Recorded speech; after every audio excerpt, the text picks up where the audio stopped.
سکینہ سکینہ نہ رونا سکینہ نہ رونا سکینہ نہ رونا سکینہ نہ رونا سکینہ عباس ناب لوٹ کے آئے گا سکینہ، عباس ناب لوٹ کے آئے گا سکینہ۔ سیدنا مولانا بالقاسم محمد طیبین الطاہرین المعصومین المظلومین فلعنۃ اللہ علی دائم اجمعین، اما بعد فقد قال بالقرآن الکریم بسم اللہ الرحمن الرحیم الف لام میم ذالک الکتاب لا ریب فیہ۔ ایک صلوات پڑھیں محمد والے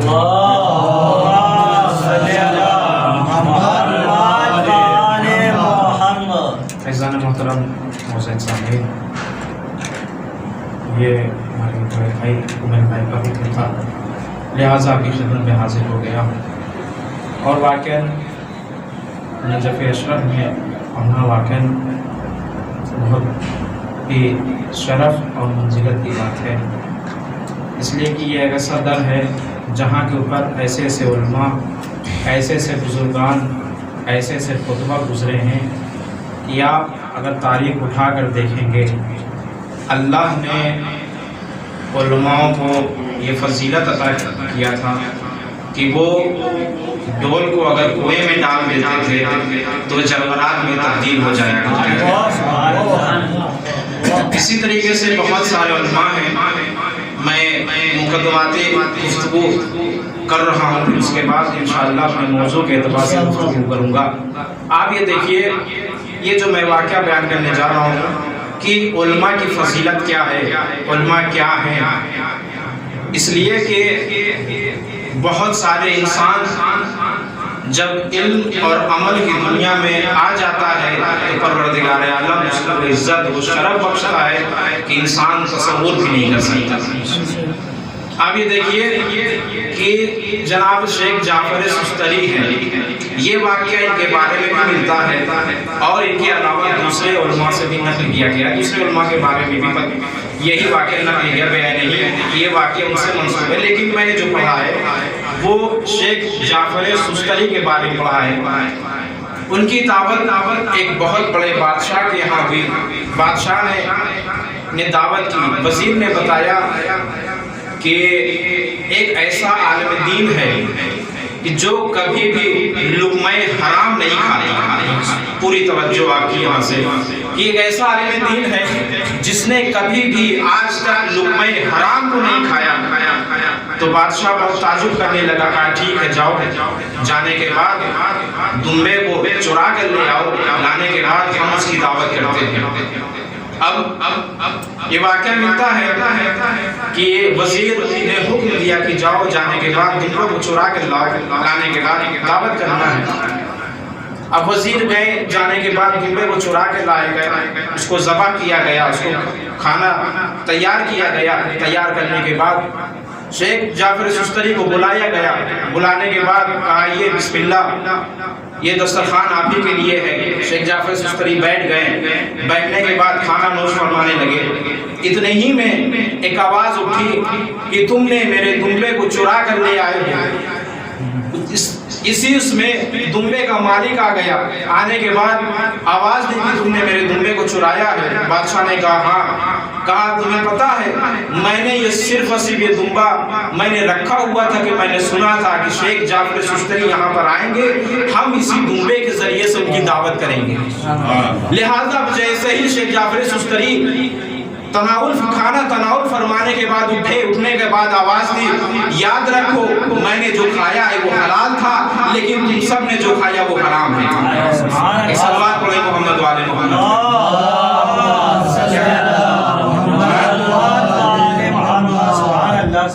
یہ ہے فضیلت۔ عزیزان محترم، میں نے جو موضوع اور جو میں نے سخن قرار دیا ہے وہ قرآن اور اہل بیت علیہ السلام کی روشنی میں تھوڑا بہت ہو سکے گا آپ کی خدمت میں عرض کروں گا۔ اب یہ دیکھیے قرآن مجید اور آپ کے سامنے ترجمہ کرنے کی بھی ضرورت نہیں ہے، آپ ہم سے بہتر جانتے ہیں، بہتر مطالعہ ہے آپ کا، ہم سے بہتر تاریخ جانتے ہیں، لہٰذا قرآن مجید ایک ایسی کتاب ہے کہ جس کو پروردگار عالم نے وحی کی اپنے رسول کے اوپر، اور وحی 3 طریقوں سے کیا۔ پہلی وحی کی جو ہے یہ تو خود رسول نے، خود پروردگار عالم نے رسول کے سینہ اقدس کے اوپر کیا۔ دوسری وحی یعنی 3 طریقے کی وحی ہوتی ہے، یا تو خود جبرائیل کے ذریعے سے وحی کو بھجوایا، یا تو خواب کے ذریعے سے، جیسا کہ جناب ابراہیم نے خواب دیکھا تھا اسماعیل کو ذبح کر رہے ہیں، یعنی پتہ یہ چلا وحی کی 3 قسمیں ہو گئی۔ اب آئیے قرآن مجید ایک ایسی کتاب ہے کہ جس کو پروردگار عالم نے اس زمانے میں نازل کیا جہاں لوگ اشعار کہتے تھے، اشعار میں تکبر رکھتے تھے کہ ہم سے اچھا کوئی شاعر نہیں، ہم سے اچھا کوئی شعر کہنے والا نہیں۔ اس زمانے میں، اب یہ تفسیر اگر آپ اٹھا کے دیکھیں گے تو اس زمانے میں لوگ تکبر کرتے تھے، اور جو شعر کہتے تھے شعر کو اٹھا کر کے خانہ کعبہ کے اوپر معلق کر دیتے تھے۔ ان سے جب کوئی ان سے بہتر شعر کرتا تھا تو اس شعر کو اتار لیتے تھے، یہ دوسرے والے شعر کو وہاں لگا معلق کر دیتے تھے۔ اب اسی زمانے میں رسول نے، یہ زمانہ رسول کا ہے، لیکن پروردگار عالم نے دیکھا، آواز دی یاد رکھو، تمہیں بہت تکبر ہے اپنے شعر کے اوپر، تمہیں بہت ناز ہے، ہم ایسے سورہ لا کر دیں گے جس کو محمد خانہ کعبہ کے اوپر معلق کر دیں گے اور تم سب اس کا جواب لانے سے قاصر ہوگے۔ لہذا تاریخ میں لہذا ملتا یہ ہے تفسیر میں کہ محمد نے ایک سورہ کو لیا، لینے کے بعد خانہ کعبہ کے اوپر معلق کروا دیا، معلق کروانے کے بعد آواز دی یاد رکھو، تم سب میں جو بھی اس کا جواب لا کے دے، میں چاہتا ہی ہوں تم سب اس کا جواب لا کے دو، لہٰذا اس کو معلق کر دیا گیا۔ اب جو عرب کے جو مقدود ہے جمع ہو گئے، جمع ہونے کے بعد آواز دی کہ ہم اس کا جواب لا کے دیں گے۔ بہت کوشش کی لیکن جواب لا نہ سکے۔ ان سب میں جو سب سے بہتر تھے 4 لوگ تھے، تفسیر میں ہے کہ 4 لوگ تھے جو سب سے بہتر اشعار، سب سے بہتر شعر کہتے تھے، ان کو بلایا گیا، کہا محمد نے یہ ہم سے جواب طلب کیا ہے، لہٰذا اس کا جواب دو۔ تو ان لوگوں نے آواز دی، دیکھو اس مرتبہ تو ہم جب اگلی بار آئیں گے حج کرنے کے لیے اس میں اس کا جواب دیں۔ بات ٹھیک ہے، یہ چلے گئے، اگلے سال آئے، انہوں نے پوچھا کیا ہوا، جواب لے کر آئے یا نہیں لے کر آئے؟ آواز دی کہ نہیں، جواب تو نہیں ہو سکا، آئندہ سال لا کے دیں گے۔ مسلسل آتے رہے لیکن جواب لے کر نہیں آئے، یا یوں کہوں جب ان کی جہالت کا پسینہ پوچھتے پوچھتے تھک گئے تو ایک مرتبہ آواز دی، لگتا ہے یہ کسی عام انسان کا کلام نہیں ہے۔ تو اب کہنے دیجئے کہ جب ایک انسان عرب کے بدو یہ کہہ دیا جائے ایک چھوٹے سے سورہ کا جواب نہیں لا سکتے تو وہ بڑے سورے کا کیا جواب لائیں گے؟ یعنی کہنے کا مقصد یہ ہے جو فضیلت چھوٹے سورے کا ہے وہی فضیلت بڑے سوروں کا ہے، یعنی اس کا مطلب یہ ہوا جو فضیلت چھوٹے علی کا ہو وہی فضیلت بڑے علی کا بھی ہے۔ ایک صلوات پڑھیں محمد والے۔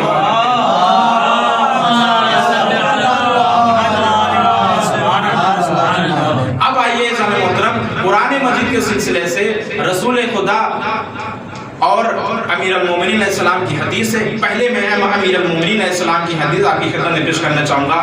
امیر المومنین ارشاد فرماتے ہیں، یاد رکھو قرآن ایسا ہمدرد ہے کہ جو تمہیں گمراہ نہیں ہونے دے گا، ایسی کتاب ہے جو تمہیں کبھی رسوا ہونے نہیں دے گا، ایسی کتاب ہے اس کے ذریعے سے تم شفا حاصل کرو، قرآن ایسی کتاب ہے اس کے ذریعے سے تم پروردگار عالم سے دعا طلب کرو، اس لیے کہ یہی تمہیں قیامت میں بخشوانے والی ہے۔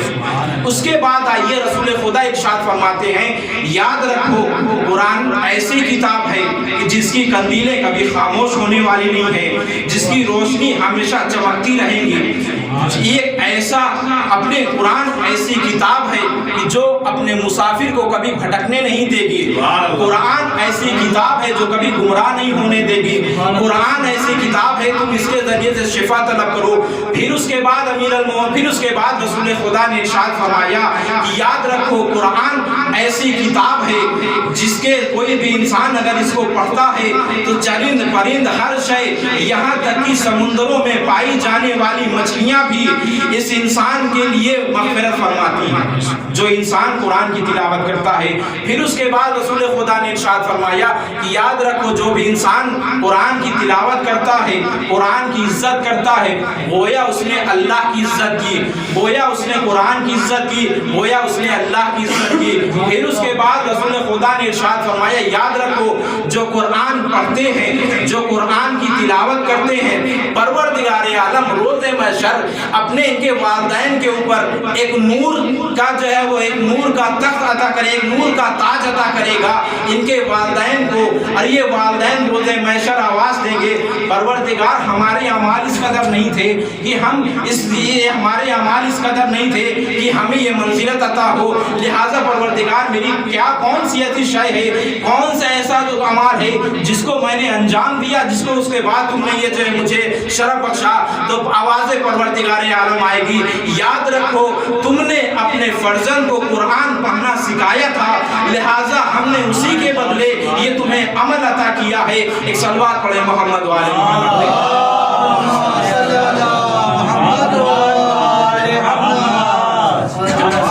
اس کے بعد پھر رسول خدا ارشاد فرماتے ہیں کہ یاد رکھو جس نے بھی قرآن کو پڑھا گویا اس نے 10,000 حج کیے, گویا اس نے 10,000 حج کیے. گویا جس نے بھی قرآن پڑھا گویا اس نے 10,000 عمرہ انجام دیا. جس نے بھی قرآن کو پڑھا گویا اس نے اولاد اسماعیل سے غلام کو آزاد کیا. جس نے بھی قرآن کو پڑھا گویا اس نے مسکینوں کو کھانا کھلایا. جس نے بھی قرآن کو پڑھا گویا اس نے 10,000 مسکینوں کو لباس پہنایا. عزیزان محترم یہ ہے قرآن مجید کی فضیلت. اور اب یہ دیکھیے اس کے بعد پیغمبر اسلام نے یہاں تک ارشاد فرمایا کہ یاد رکھو قرآن اور اہل بیت یہ ساتھ ہوں گے, ساتھ ساتھ نظر آئیں گے.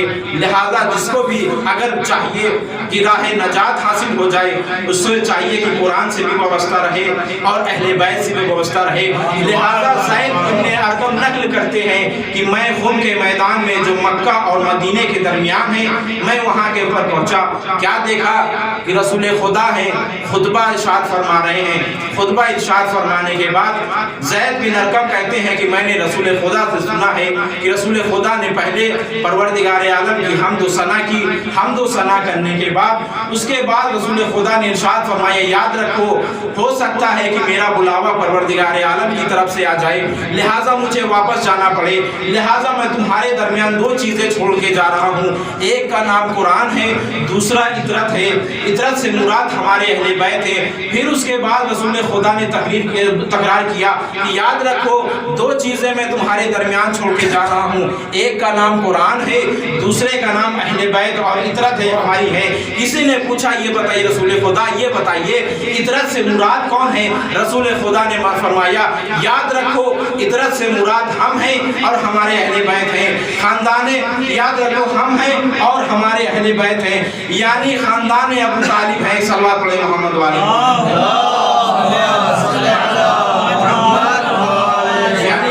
ارشاد فرمایا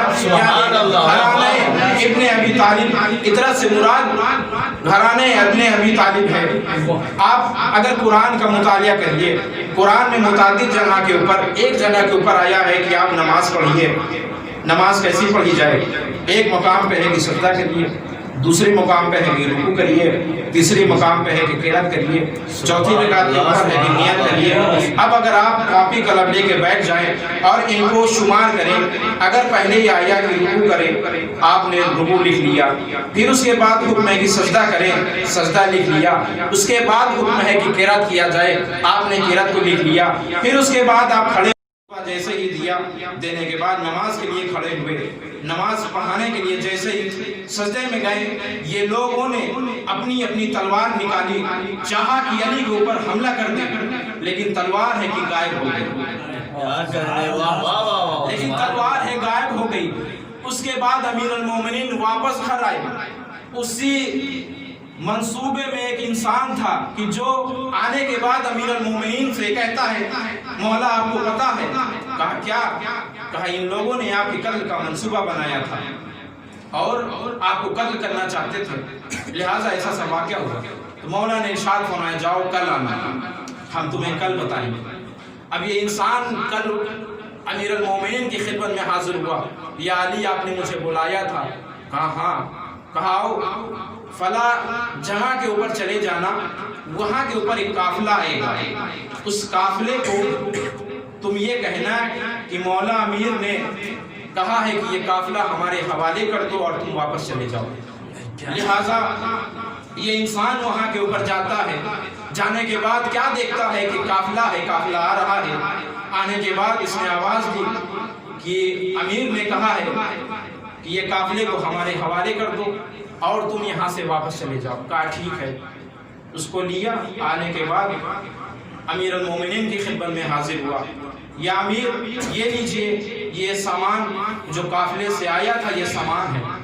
امیر المومنین نے کہا جاؤ تمام شیعوں کو بلاؤ، لہٰذا تمام شیعوں کو بلایا گیا۔ امیر المومنین نے کہا جو بھی میرا چاہنے والا ہے اس کو بلایا جائے، لہٰذا بلایا گیا۔ پھر اس کے بعد امیر المومنین نے حکم دیا اس کو کھولا جائے۔ اب جو کھولا گیا تو کیا ملتا ہے؟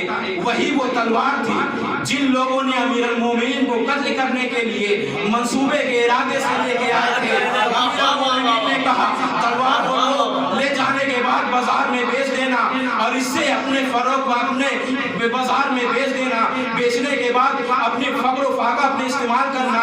لہٰذا تلوار لینے کے بعد بازار میں آ جاتے ہیں، کیا دیکھتے ہیں؟ جب لوگوں نے دیکھا ارے یہ تو وہی تلوار ہے، یہ تو میری تلوار ہے، یہ تو میری تلوار ہے۔ میں کہنا چاہوں گا تمہیں کیا پتا، تم تو علی کو جادوگر سمجھتے ہو، تمہیں نہیں پتا علی وہ ہے جس نے سلونی کا دعویٰ کیا ہے، علی وہ ہے اگر اشارہ کر دے پہاڑ اپنی جگہ سے حرکت کرنے لگے، علی وہ ہے اگر سمیت سے وہ اٹھا لے وہ کلمہ پڑھتا ہوا نظر آئے، علی وہ ہے اگر اشارہ کر دے سورج دو حصوں میں تقسیم ہو جائے، علی وہ ہے جو ٹھوکر کو مار دے تو مردہ زندہ ہو جائے۔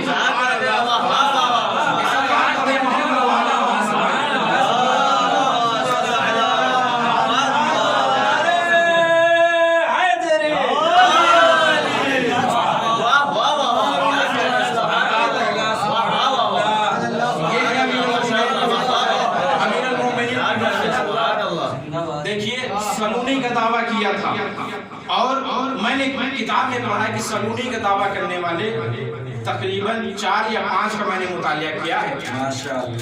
انہوں نے لکھا ہے کہ ان میں سے ایک انسان وہ تھا کہ جو بغداد سبت ابن جوزی نام ہے، کہ جو بغداد کا بہت بڑا عالم دین، اہل سنت کا بہت بڑا عالم دین تھا۔ وہ بغداد میں رہتا تھا، لوگوں کو نصیحت کرتا تھا۔ نصیحت کرنے کے بعد ایک دن وہ منبر پہ آیا، آنے کے بعد آواز دی کہ سلونی قبل تفقدونی، جو چاہے پوچھنا ہے پوچھ لو، اس سے پہلے کہ میں تمہارے درمیان نہ رہوں۔ بہت توجہ ہے۔ اب تاریخ میں ملتا یہ ہے اس نے جیسے ہی یہ دعویٰ کیا سلونی کا، اتنے ہی میں خاتون کھڑی ہوئی، چونکہ جو مجمع تھا اہل سنت اہل شیعہ تمام لوگ تھے وہاں کے اوپر، اور مرد بھی تھے عورت بھی تھے، لہٰذا وہاں کے اوپر ایک خاتون کھڑی ہوئی۔ کھڑی ہونے کے بعد آواز دی کہ تم نے سلونی کا دعویٰ کیا ہے؟ کہا ہاں میں نے دعویٰ کیا ہے۔ کہا اچھا یہ بتاؤ کہ جب فلاں خلیفہ کا انتقال ہو گیا، ان کا لاشا 3 دن تک گلی میں پڑا رہا، کوئی کفن دینے والا نہیں تھا، آیا یہ بات صحیح ہے یا غلط ہے؟ تو اس نے کہا ہاں بالکل صحیح ہے۔ پھر اس کے بعد اس نے آواز دی اچھا یہ بتائیے آپ نے سلونی کا دعویٰ کیا ہے تو یہ بتائیے کہ میں نے سنا ہے کہ جب سلمان مدائن میں انتقال کر گئے تھے تو امیر المومنین کوفے سے مدائن گئے تھے، ان کی نماز جنازہ پڑھائی تھی، آیا یہ بات صحیح ہے یا بات صحیح نہیں؟ اس نے آواز دی کہ ہاں یہ بات صحیح ہے۔ پھر اس کے بعد اس عورت نے سوال کی، یہ بتائیے آپ نے سالونی کا دعویٰ کیا ہے تو پھر مولائے کائنات وہاں کے اوپر موجود تھے جب خلیفہ انتقال کر گیا، 3 دن تک اس کا لاشا پڑا رہا، تو آئیے یہ بتائیے امیر المومنین نے ان کے لاشے کو دفن کیوں نہیں کیا؟ اور ادھر سلمان کی سلمان کے جنازے کے لیے کوفے سے مدائن گئے، کیوں نہیں گئے؟ ایک مرتبہ جیسے ہی یہ سنتا ہے، سننے کے بعد اب یہ سوچ رہا ہے کیا بتاؤں، اگر ادھر کہتا ہوں کہ امیر المومنین حق پر تھے تو فلاں خلیفہ باطل پر آ جائیں گے، اگر فلاں خلیفہ کی تائید کر لے تو امیر المومنین باطل کے اوپر آ جائیں گے۔ چونکہ یہ مانتا تھا دونوں خلیفہ کو، لہذا اس نے جو ہے وہ غصے میں آنے کے بعد آواز دی، یہ بتاؤ کہ تم یہاں کے اوپر اپنی مرضی سے آئی ہو یا اپنے شوہر کی مرضی سے آئی ہو؟ اگر شوہر کی مرضی سے آئی ہو تو ٹھیک ہے، اگر شوہر کی مرضی سے نہیں آئی ہو تو تم پر بھی لعنت، تمہارے شوہر پہ بھی لعنت۔ اب جیسے ہی اس نے یہ کہا فوراً اس عورت نے آواز دی، اچھا یہ بتائیے کہ جب جنگ جمل میں ام المومنین آئی تھی اونٹوں پہ سوار